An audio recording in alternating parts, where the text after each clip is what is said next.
Whew, when the weather's like this outside, the only thing I want to make is a one-pot dinner. And what wines would go with that? Well, stay tuned. I'll explain.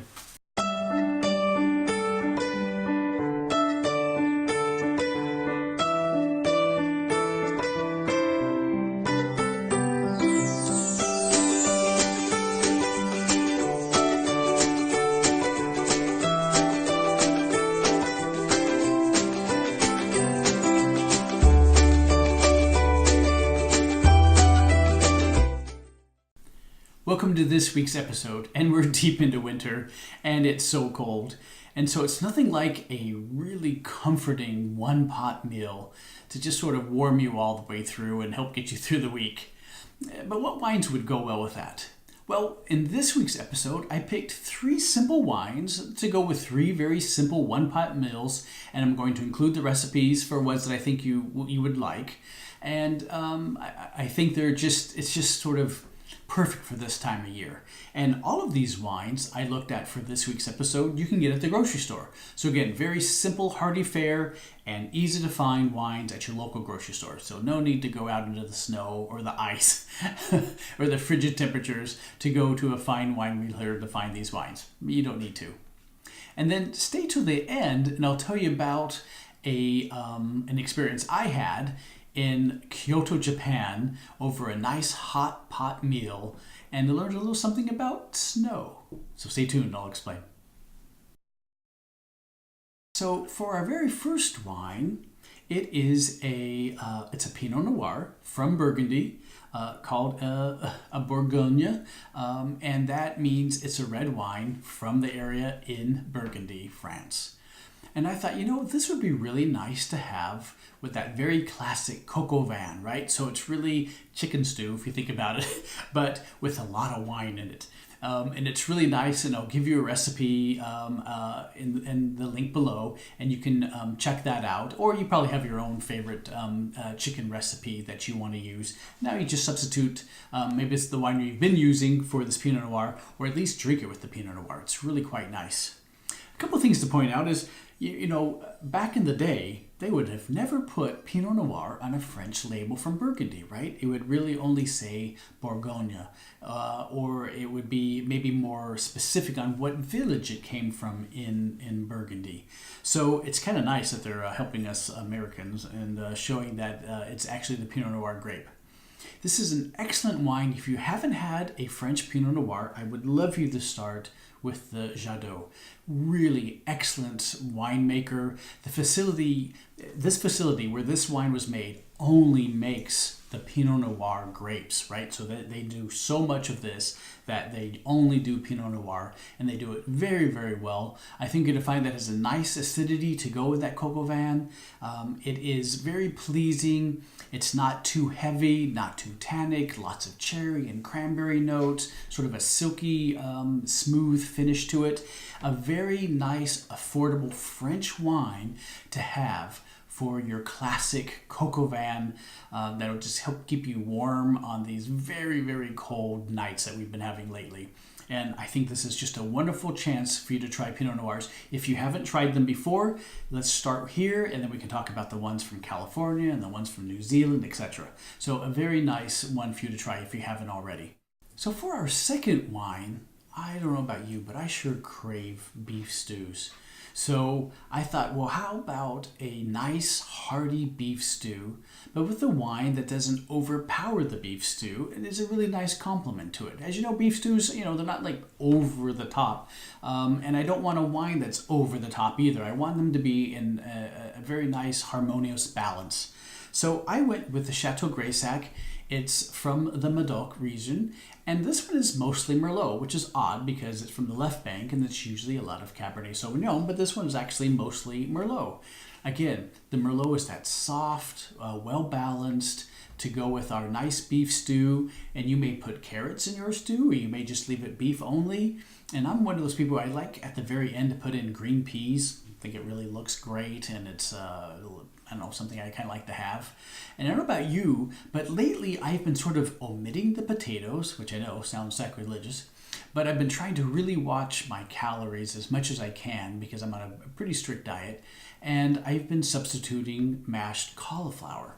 And you know what? It turns out to be pretty nice. So, that may be an option. Again, this wine won't fight with anything. It's very accommodating, very affordable. You can find it at your grocery store. And I think it'd be really nice to have for your beef stew, again, to keep you warm during these very, very cold winter nights. So let's take a look at our third wine. And let me tell you, when I thought of this wine, I thought, what makes me feel like it's summer and it's warm outside? Well, how about the tropics or Puerto Rico or Mexico or Spain? So I thought, you know what? A great one-pot meal that I've really fallen in love with over the years is Ropa vieja. And there are many, many recipes, but it usually takes a flank steak and tomatoes and vegetables and lots of onions and garlic and cooks it for a very, very long time until it just falls apart. And then you can add some green olives if you want. It depends if you're doing a Cuban style or not. But it's just delicious, warming, and all the cumin inside of that dish is just a wonderful warming dish. So let's stick with warmth because we sure need it. And let's look for Rioja. So from sunny, warm Spain, we're going to do a Reserva. And the Reserva means that this wine, which is mostly Tempranillo, it's interesting that this winery has been around for a very long time, and they were always known for doing blends after sort of the Bordeaux style that we had just talked about. But and they would take the Tempranillo grape and they would blend it with other grapes from Spain. But in the recent years, they've pretty much gone to just 100% Tempranillo or 90%, and then maybe some of the other indigenous grapes thrown in for good measure, and that's where this one falls in. And the reason why it's called Reserva is because it spent 2 years in a barrel and then 1 year in a bottle before we get it. So these wines offer really complex, very approachable, delicious, absolutely delicious with food, and really quite affordable. This one, again, I found at my grocery store. So it's on the top shelf. So I think it's right around the $20 to $25 range. But what a nice way to try some Spanish wine with your Ropa Vieja. So give it a try. I think you're going to like it. And if you like this wine, you may also try some of the Chiantis that you've maybe heard about on our show, or some Malbecs from Argentina.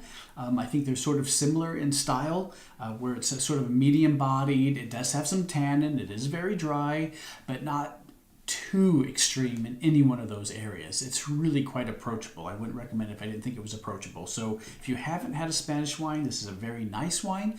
And even a garnacha, or grenache in French, is also very nice for that dish. But I would really like for you to try the Rioja. I think there's just something special about these wines.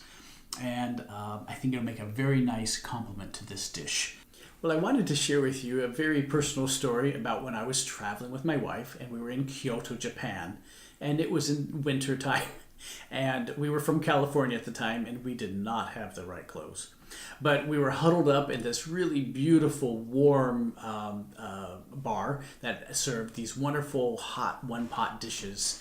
And we were there with our Japanese friends, and it was so cold outside, and it began to snow. And I thought, oh, that's beautiful. We get to see it snow. We never get to see it snow.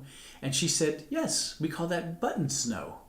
So it's when you get those huge, white, fluffy flakes that fall so gently to the ground and just sort of float for a long time before they actually touch the ground. And so we learned a new thing, button snow. And I guess we weren't looking forward to really going back out into the snow to get back to the hotel. But very, very fond memories of being warm and cozy inside with wonderful friends in Japan watching it snow. Well, it's probably snowing maybe where you are, and hopefully you're in a place where it's sunny and warm and nice, and I sort of envy you. But for the rest of us, we have some wonderful wines that we looked at this week to keep us warm and cozy with some one-pot meals and some delicious wines that are very friendly, food-friendly, very approachable, and you can get them at the grocery store. If you like this episode and you want to share it with your friends and coworkers, I sure would appreciate it.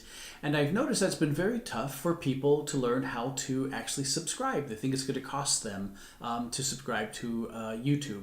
If you could help remind them that it doesn't cost anything to become a subscriber and to subscribe to our channel. It's just a way that they can find out when I get new episodes, and so they can keep on top of all of our episodes. I sure would appreciate all your help. Well, all this talk about cold weather, warm wine, warm stews. It's made me thirsty. So until next week, everyone, cheers.